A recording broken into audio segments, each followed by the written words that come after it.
En este quinto y último módulo vamos a analizar brevemente los conceptos epidemiológicos de brotes, riesgos y criterios microbiológicos como para redondear el tema de las enfermedades transmitidas por alimentos.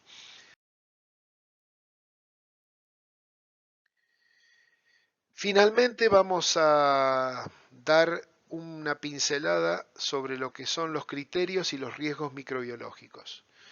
Como yo les decía, esto lo van a tener como actividad para desarrollar eh, en el escrito que se les va a hacer llegar, o sea que lo vamos a dejar aquí como un concepto que se entiende cuando hablamos de criterio microbiológico. Para alimentos, define la aceptabilidad de un proceso, producto o lote de alimentos, basándose en la ausencia o presencia o en el número de microorganismos, la investigación de las toxinas por unidad de masa, volumen o área. ¿Qué quiere decir? Que buscando en la bibliografía madre, Código Alimentario Argentino, eh, en todo lo que es la normativa internacional, nos va a decir cuánto es dable esperar de un microorganismo en cuestión en un alimento en cuestión.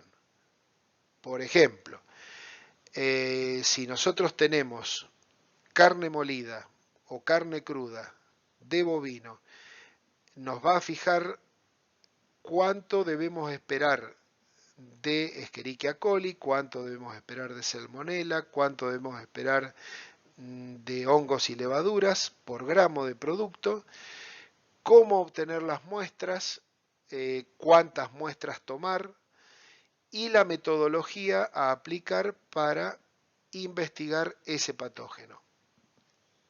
Por lo tanto, los componentes de un criterio son los microorganismos y las razones de preocupación, o sea, si ese microorganismo es letal o no es letal, si tiene gravedad, si no tiene gravedad, los métodos analíticos a emplear para buscarlo, el plan de muestreo. No es lo mismo decir en una producción de 100.000 latas analizo las 100.000, sino saber qué porcentaje de muestra voy a tener, los límites microbiológicos. Si ustedes ven, por ejemplo, en el Código Alimentario Argentino, en conservas, por darles un ejemplo, les dicen hasta tanto es dable esperar, por ejemplo, hasta 2 unidades formadoras de colonia por gramo o ausencia en 25 gramos, etc. La clasificación, por ejemplo, le damos en estas últimas dos placas un ejemplo. Las comidas preparadas sin tratamiento térmico. En el segundo punto, comidas preparadas con tratamiento térmico que incluyan ingredientes no sometidos a ese tratamiento térmico. En el tercer lugar ponemos comidas preparadas con tratamiento térmico que reciban un proceso de manipulación post tratamiento térmico tal como cortado, mezclado, entre otros. Y en el cuarto lugar, comidas preparadas que al final de su elaboración hayan sido sometidas en su conjunto a un proceso térmico. Como ven, son 4 opciones. Ahora, ¿cuáles son las especificaciones microbiológicas para los 3 primeros ítems? Muy bien, aquí tienen lo que yo les decía, por ejemplo. ¿Qué parámetro queremos ver? Por ejemplo, el recuento de Escherichia coli. Nos da la técnica a utilizar, número más probable por gramo, y los criterios de aceptación. En el criterio de aceptación, obviamente, tenemos la cantidad de muestra a tomar, mínima, máxima, y en la metodología, el método universalmente aceptado para que se aplique la investigación de ese patógeno en particular. Esto es un poco, digamos, ya más específico del laboratorio, pero se los quería mostrar como para que ustedes tengan una idea de cómo valorizar, es decir, qué saber cuando le hablan de riesgo microbiológico, de criterio, a dónde ir a buscar o qué es lo que tiene que uno medianamente manejar como para dar pie a una investigación.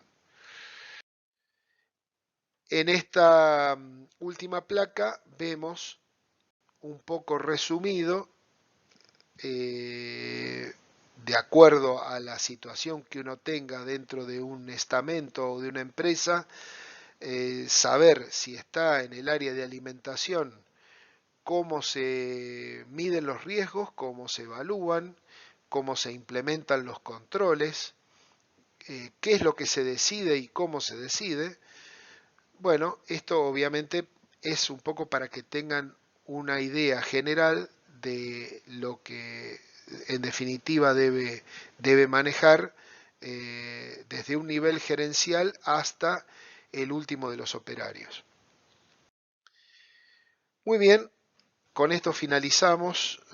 Por supuesto que se puede hablar y escribir mucho de todo lo que es la microbiología alimentaria, de las enfermedades transmitidas por alimentos, y muchos conceptos quizá no les quedan, y no es la idea de uno que les queden grabados, pero sí tienen que saber que el ABC de la prevención de todos estos problemas radica solamente en cosas que se enseñan de chico en la casa: la higiene, el orden y sobre todo saber cuáles son los peligros de manipular alimentos, desde la persona que hace la siembra o la que cría un animal, hasta la persona que procesa ese alimento y finalmente el consumidor. Todos tenemos nuestro grado de responsabilidad, todos estamos dentro de las generales de la ley en cuanto a las buenas prácticas de manufactura, pero hay cosas que son sencillas y que no hace falta ir a la escuela para saberlas, que es la higiene personal, la higiene con el alimento y saber cómo guardar y dónde guardar cada cosa y cómo consumirla o de qué manera consumirla. Muchas gracias